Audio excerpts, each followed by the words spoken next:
గోరా ప్రగతి channel ప్రేక్షకులకు స్వాగతం. ఈరోజు మనం రచయిత, న్యాయవాది, ఆర్థిక సామాజిక రంగ నిపుణులు డాక్టర్ ఎస్ అనంత్ గారు రాజ్యాంగమే రక్షణ ఛత్రం గురించి చెప్పిన విషయాలను ఇప్పుడు మనం తెలుసుకుందాం. భారత రాజ్యాంగం ఈ ఏడాది 75వ వార్షికోత్సవం జరుపుకుంటోంది. 1947కు ముందు నుంచే 100 ఏళ్ల పాటు భారతీయులు స్వాతంత్ర్యం కోసం వివిధ రూపాల్లో జరిపిన పోరాటాల ఫలమే మన రాజ్యాంగం. రాజ్యాంగ నిర్మాణ సభ 1946 డిసెంబర్ నుంచి 1949 నవంబర్ వరకు రాజ్యాంగ ముసాయిదా రూపకల్పనను నిర్వహించింది. 1950 జనవరి 26న భారత్ గణతంత్ర రాజ్యంగా ఆవిర్భవించింది.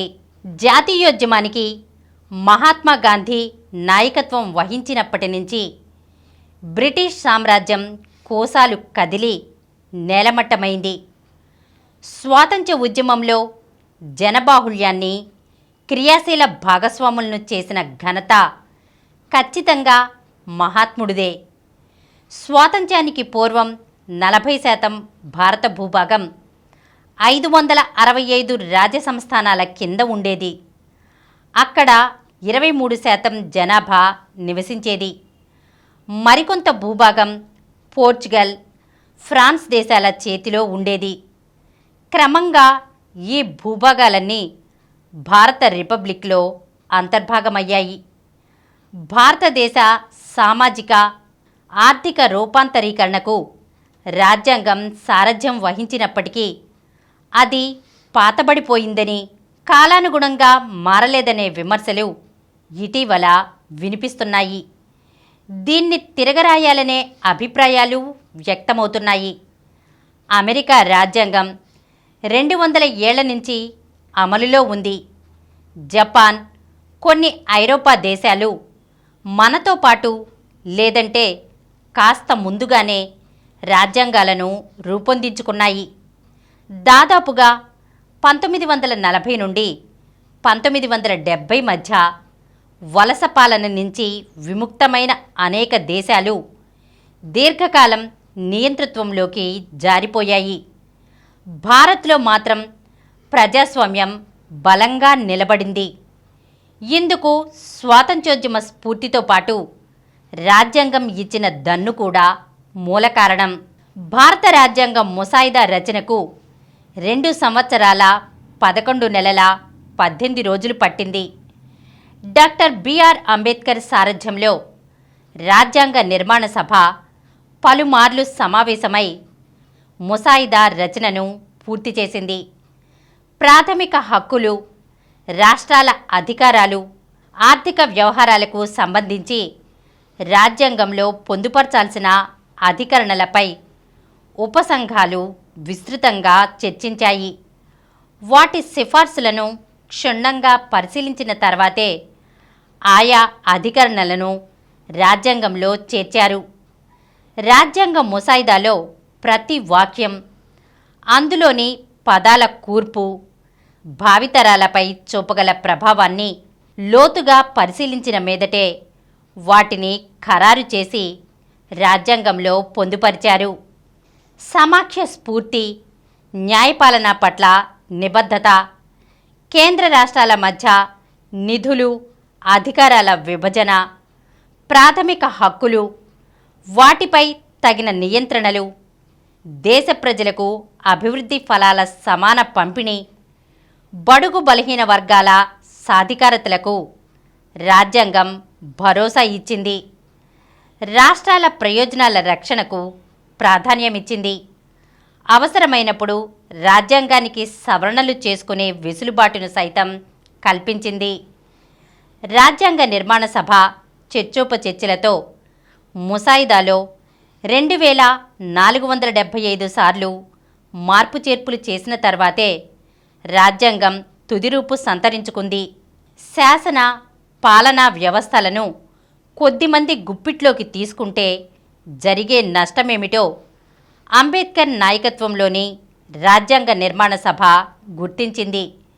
ప్రజాస్వామ్యాన్ని, సామాజిక సమానత్వాన్ని కాపాడటంలో న్యాయ వ్యవస్థకు కీలక పాత్రను కట్టబెట్టింది. ప్రాథమిక హక్కులకు రక్షా కవచమైన 32వ అధికరణ భారత రాజ్యాంగానికి హృదయం, ఆత్మ అని అంబేద్కర్ వర్ణించారు. ఇటీవల కాలంలో ప్రాథమిక హక్కులపై పదే పదే దాడులు జరుగుతున్నప్పటికీ దేశంలో నియంతృత్వం ఏర్పడకుండా అడ్డు నిలుస్తున్నవి రాజ్యాంగంలో 12 నుంచి 35వ అధికరణ వరకు ఉల్లేఖించిన ప్రాథమిక హక్కులే. ఈ హక్కులకు భంగం కలగకుండా చూసే బాధ్యతను హైకోర్టులు, సుప్రీంకోర్టు సమర్థంగా నెరవేరుస్తున్నాయి. పార్టీ ప్రయోజనాలకు, సంకుచిత ప్రయోజనాలకు అతీతంగా రాజ్యాంగాన్ని కాపాడవలసిన బాధ్యత పార్లమెంటుపైన ఉంది. కానీ ఆ బాధ్యతా నిర్వహణ సక్రమంగా సాగకపోవడంతో పార్లమెంటరీ వ్యవస్థ విశ్వసనీయతపై నీలినీడలు ప్రసరిస్తున్నాయి. రాజ్యాంగ ధర్మాసనాల అధికారాలకు కత్తెర వేసే చట్టాలను తీసుకురావడానికి ప్రయత్నాలు జరుగుతున్నాయి. ఆశ్రితులు, ఉద్యోగ విరమణ చేసిన అంతేవాసులు, రాజకీయ నిరుద్యోగులతో ట్రైబ్యునళ్లను నియమించే పద్ధతి పెరిగిపోయింది. సమాఖ్య పద్ధతికి తిలోదకాలిచ్చి కేంద్రీకృత వ్యవస్థను తీసుకువచ్చే ప్రయత్నమిది. కేంద్ర ప్రభుత్వం పోను రాష్ట్రాల అధికారాలను కబళించాలని చూడడం ఆందోళనకర పరిణామం. రాష్ట్రాలు కూడా రాజ్యాంగం తమకిచ్చిన అధికారాలను వదులుకుంటూ కేంద్ర పెత్తనానికి తలొగ్గడం కనిపిస్తోంది. వస్తుసేవల పన్ను విషయంలో ఇదే జరిగింది. రాష్ట్రాలు కూడా స్థానిక సంస్థల అధికారాల్లో జోక్యం చేసుకుంటున్నాయి. రాజ్యాంగ స్ఫూర్తికి విఘాతం కలిగించే చట్టాలను తెస్తున్నాయి. ప్రజలకు చెందిన వనరులను ప్రైవేట్ రంగానికి కట్టబెట్టే ధోరణి ఇటీవల ప్రబలింది. ఆస్తి హక్కును ప్రాథమిక హక్కుల నుంచి తొలగించడానికి 44వ రాజ్యాంగ సవరణ తీసుకురావడం పెద్ద తప్పు. రష్యా, చైనాల్లో సంపన్నుల ఆస్తులను మాత్రమే ప్రభుత్వాలు స్వాధీనం చేసుకోవడం కనిపిస్తుంది. భారత్లో ప్రభుత్వాలు ప్రైవేట్ రంగాలకు ప్రజా ఆస్తులను కట్టబెట్టే విధానాలను చేపడుతున్నాయి.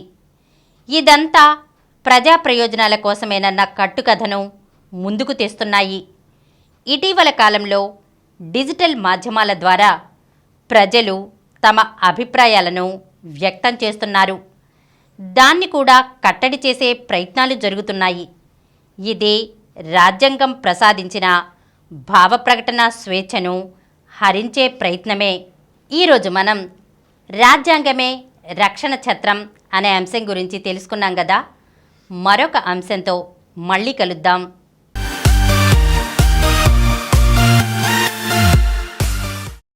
ఈ కార్యక్రమం మీకు ఎంతో నచ్చింది కదా.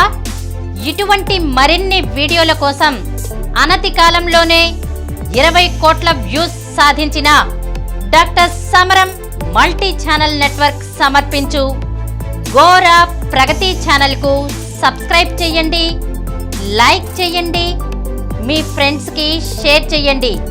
అలాగే ప్రక్కనున్న గంట సింబల్ని ప్రెస్ చేయడం మర్చిపోకండి. Please download Samaram multi-channel app and watch your favorite channels from your mobile. App available on Google Play Store and subscribe to the channels.